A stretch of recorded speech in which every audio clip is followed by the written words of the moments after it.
Hey Canucks fans, when it comes to local media, who do you trust for the best Canucks news? I'm Clay Emo, I'm at Canuck Clay on Twitter. I'm at Clayton Emo on Instagram. I'm the founder of the GLCPC, the Good Looking Canucks Positivity Club. This is my Canucks take all in one take. It's Clay's Canucks commentary for Saturday, May the 29th. This is where you get Canucks insight that's positive and timely. Shout out to my Hall of Fame members, Jens95, simalexander, Justin Credible, nucksfan number 29, Lucas Gates, Chris Seifried, Adam Broomfield, the Shea family channel, and Jamie Sports Talk and more. Thanks for your support as always, and thanks to the support of all members of all levels. You are listed in my video descriptions. If you want to become a member of the CCC Crew, press the join button underneath this or any of my videos or on the memberships tab on my YouTube channel. Had a bit of a revelation over the past couple days. I'm not going to do the NHL 2-on-1s anymore. You guys might be watching them. You might not be. You probably aren't, actually. That's the whole point. And I'll explain in a second. And those were, at the end of each night, I would do 2-on-1, 2 minutes on one topic that stood out to me. And part of it, a big motivation was to show everyone that I know more than just about the Vancouver Canucks. Well, I've realized that I don't have to show that. If people want to believe that, that's great. If they don't, that's fine. But I did recognize that they weren't doing well hits-wise, maybe because people actually don't care what I have to say about the NHL. I'm not looking for sympathy. This is actually a good revelation for me. And it reminded me why I've tried to do this in the past and why I haven't really done it. I want to focus primarily on Canucks content. So if something big happens, like a draft lottery or a big trade or a big injury, I'll probably still do a quick video about it. But I'm not going to tie myself to doing nightly videos on the NHL in particular, although I say that, and then I'll probably end up doing a lot of videos because teams are getting deeper in the playoffs and we're getting the draft season and expansion draft. So we'll see.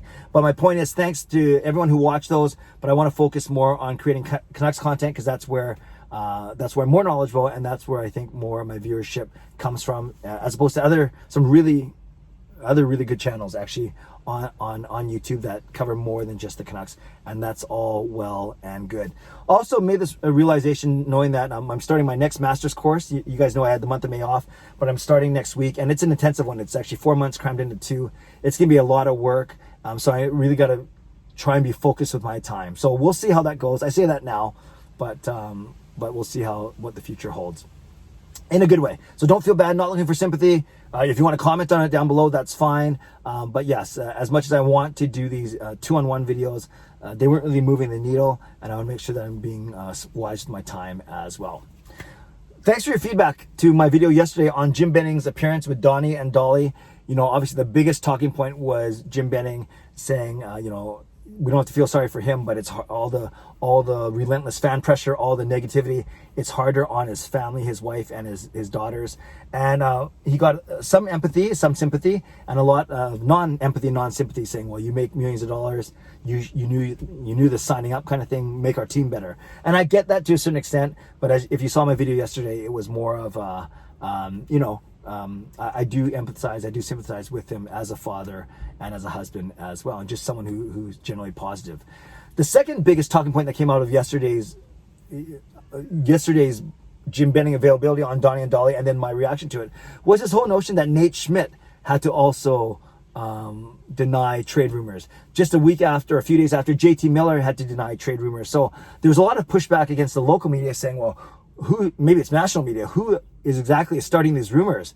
Because it doesn't sound good when you hear veterans aren't flying back to Vancouver for the exit interviews. Veterans are flying home. Veterans want to be traded. And then you start picking apart, well, who could it be? Not only who said it, which I'll get to in a second, but which veteran are they talking about? So JT Miller had to come out publicly and say, no, it's not me. I want to be here. Nate Schmidt, according to Jim Benning, wants to be here. And those are the two names that were floated. So I get that people always are looking for scoops, are looking for stories, and I'm grateful for people that break stories. Otherwise, we wouldn't have known that Travis Green was on the verge of re-signing. Otherwise, we wouldn't have known that that Jim Benning was safe in his job.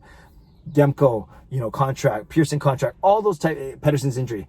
There's so many things that we learn through local media and sometimes national media because the team is either slower or they wait or they're not as forthcoming with the details. So I get all of that, and you guys know that I have a very healthy respect for especially the local media, and I've had most of them on this YouTube channel for Zoom chats. Guys like Rick Dhaliwal, Don Taylor, Matt Sekeres, still haven't had Blake Price yet, Thomas Drance, Jeff Patterson. The list goes on and on and on. But there was a lot of pushback saying that's why don't believe everything you read in the media. That's why media are starting to they have their own agenda. I don't necessarily believe that. I just think they're trying to push stories and look for good angles. So about a week ago, I asked on here, when it comes to local Canucks media, who are your trusted sources? Who do you trust the most? And Donnie and Dolly, way ahead at 55%, mostly because of Rick Dhaliwal, probably the most connected man here. Then you had the Vancast, Jeff Patterson, Thomas Drance at 21%. You had Sportsnet 650 at 16%, and then 55 and 21, that makes 86, 16, 92. That means only 9% went with Sekeres and Price. So let me do that again. Donnie and Dolly, 55%, Vancast, 21%, Sportsnet 650, 15%, and Sekeres and Price only at 9%. So let's break this down really quickly, and then I'm going to flat out ask you who you go to for your Canucks insider knowledge and who you trust the most. Rick Dhaliwal, very connected.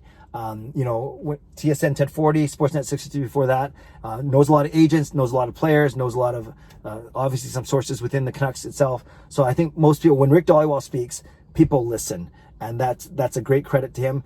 Don Taylor, not as connected, and he'll admit as much, but a good personality. So they make a great team, and no surprise that their show on Check is very popular. So 55% said Rick Dhaliwal. 21% said the Vancast, and that's a combination of Thomas Drance, daily beat writer, and Jeff Patterson, also a beat writer as well, most recently of TSN 1040. And they're certainly not overexposed. That sounds funny, but you know what I mean. But they appear on everyone else's shows, Sekeres and Price, Donnie and Dolly, and Sportsnet 650. It makes sense because they're considered two of the most knowledgeable and hardworking guys in this industry.